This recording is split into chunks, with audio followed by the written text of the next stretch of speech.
Charlie Woods just stepped onto a golf course carrying a burden that would crush most teenagers into dust. He's not just trying to win tournaments or build a career, he's trying to chase down records that experts say are mathematically impossible to break, records set by the greatest golfer who ever lived, who also happens to be his father. And here's what nobody's talking about. Some of these records aren't just difficult, they're designed by fate and circumstance to be untouchable, but Charlie isn't backing down. And the way he's approaching this impossible mission is either the bravest thing in sports or the most tragic setup for heartbreak we've ever witnessed. Which records can Charlie actually reach? Which ones will haunt him forever? And is he already cracking under the weight of chasing ghosts? Let's be brutally honest about something first. Tiger Woods didn't just dominate golf, he shattered it into pieces and rebuilt it in his own image. 82 PGA Tour wins, tied with Sam Snead for the most in history. 15 major championships, second only to Jack Nicklaus's 18. But those numbers, as massive as they are, don't even tell the full story of how untouchable Tiger's legacy really is. Because buried inside those totals are records so absurd, so dominant, that mathematicians and statisticians have called them impossible to replicate in the modern era. And Charlie Woods, whether he asked for it or not, is being measured against every single one of them. Every time he steps onto a course, every time he hits a drive, every time he sinks a putt, the comparison machine starts running. The expectations aren't just high, they're suffocating, unreasonable, and potentially career-destroying before Charlie even gets started. Here's the record that makes golf historians shake their heads in disbelief. Tiger Woods held all 4 major championship trophies simultaneously. Not in a calendar year, which would have been the traditional Grand Slam, but across 2 seasons from 2000 to 2001. He won the US Open, the Open Championship, and the PGA Championship in 2000, then captured the Masters in April 2001. 4 consecutive majors. The Tiger Slam. Nobody had ever done it before. Nobody's come close since, and experts say nobody ever will again. Why is this record considered absolutely unbreakable? Because modern golf is too deep, too competitive, and too unpredictable. In Tiger's era, he was so dominant that he could realistically enter every major as the favorite. Today, there are 15 to 20 players who could legitimately win any given major championship. The margin between 1st and 15th has shrunk dramatically. Course setups have become more randomized and less favorable to dominant ball strikers. And the mental pressure of trying to hold 4 major trophies at once would be absolutely crushing in the social media era where every shot is analyzed and every mistake is memed into oblivion. For Charlie Woods to break this record, he wouldn't just need to be great. He'd need to be better than his father at his absolute peak,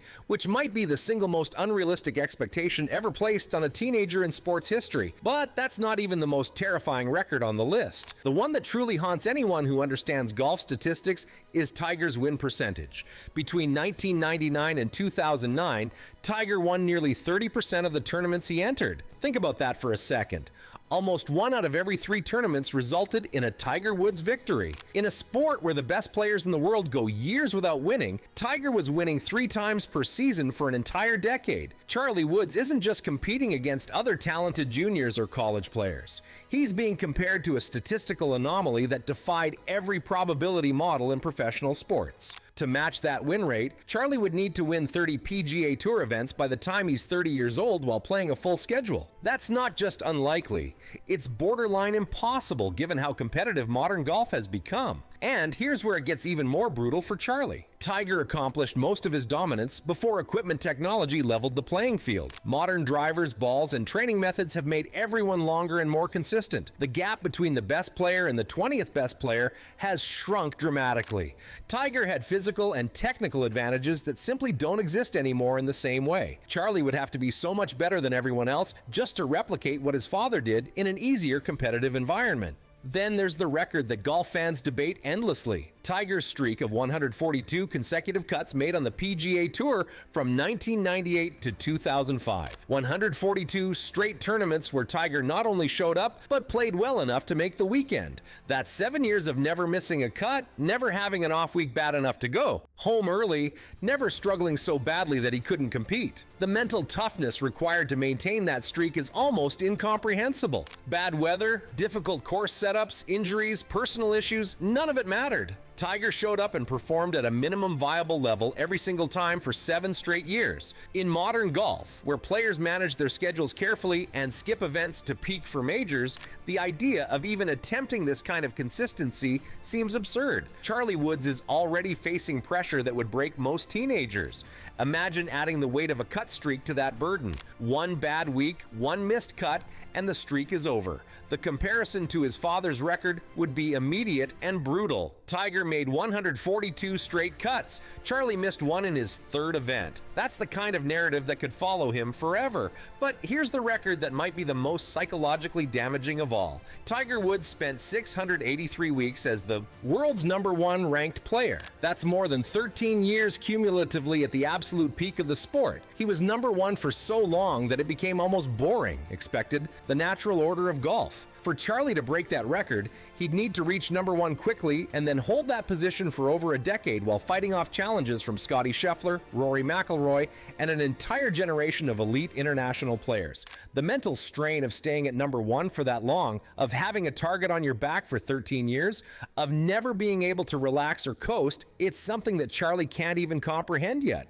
But here's what makes Charlie's situation even more complicated and tragic. He can't just be good. He can't even just be great. To avoid being labeled a disappointment, Charlie Woods needs to be historically dominant in a way that almost no athlete in any sport has ever achieved. Because anything less than matching his father's records will be framed as failure, regardless of how objectively successful his career might be. Think about that pressure for a second. Most professional golfers would consider a career with 5 PGA Tour wins to be successful and fulfilling. But if Charlie Woods retires with 5 wins, he'll be remembered as the son who couldn't live up to his father's legacy, the player who disappointed, the talent who never reached his potential. That's not fair, but it's the reality of carrying the Woods name. And the saddest part is that Charlie didn't choose any of this. He was born into impossible expectations, raised under a microscope, and handed a measuring stick that was specifically designed to make him look small by comparison. Every record his father set, every milestone Tiger achieved becomes another weight added to Charlie's shoulders before he's even had a chance to figure out who he is as a player. Some golf psychologists have quietly expressed concern about whether Charlie can handle this. Pressure long-term. The burnout rate for athletes in his position is extraordinarily high. For every successful second-generation athlete, there are dozens who crumbled under expectations, walked away from their sport, or developed anxiety and mental health issues from trying to chase impossible standards. So, which records can Charlie actually break? Honestly, maybe none of the major ones. The competitive depth of modern golf, the technological leveling of the playing field, and the amplified pressure of constant scrutiny make Tiger's dominance nearly impossible to replicate. But here's the twist nobody's considering. Maybe that's okay. Maybe Charlie's legacy doesn't need to be defined by his father's records. Maybe the bravest thing he could do is forge his own path, set his own standards, and measure success by his own metrics rather than trying to climb a mountain that was never meant to be climbed twice. But the golf world isn't ready for that conversation yet. Sponsors want the Tiger comparison because it sells. Media wants the narrative because it generates clicks. Fans want to believe they might witness another once-in-a-generation talent. And Charlie is caught in the middle of all those competing interests, trying to figure out who he is while everyone else has already decided who he should be. Tiger Woods built records that were designed by dominance and circumstance to last forever. Charlie Woods is being asked to break them anyway. And the tragedy isn't that he might fail. The tragedy is that success has been defined so narrowly that even an objectively brilliant career could be framed as disappointment. That's the burden Charlie carries every time he steps onto a golf course. And that's why his story is either the bravest challenge in sports or the cruelest setup for heartbreak we've ever witnessed. Only time will tell which one it becomes.